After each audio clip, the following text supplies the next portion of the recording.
તો તાજેતરમાં કોલકાતામાં મહિલા ડોક્ટર ઉપર દુષ્કર્મ કરી અને તેમની નિર્મમ હત્યા કરવામાં આવી હતી, જેને લઈ અને સમગ્ર દેશમાં ભારે રોષની લાગણી જોવા મળી રહી છે।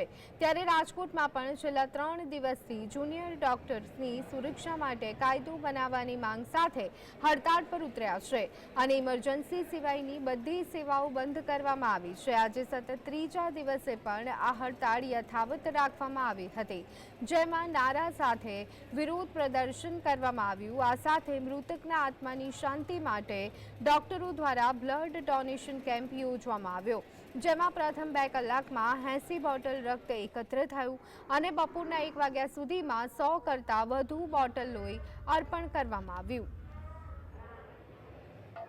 આ અમે એના માટે રાખ્યું કે ભારતભરમાં જે 9 તારીખે ઘટના બની કે પીડિતાને એનું શંકાસ્પદ રીતે હત્યા કરી અને એની સાથે રેપ ગુજારવામાં આવેલો હતો, એના વિરોધમાં આખા ભારતભરમાં વિરોધ પ્રદર્શન થઈ રહ્યો છે અને એમાં પીડીયુ પણ પીડિતા અને તેના પરિવારના સમર્થનમાં છે અને ઓલ ગુજરાત ડોક્ટર એસોસિએશન પણ એનો વિરોધ કરી રહ્યું છે।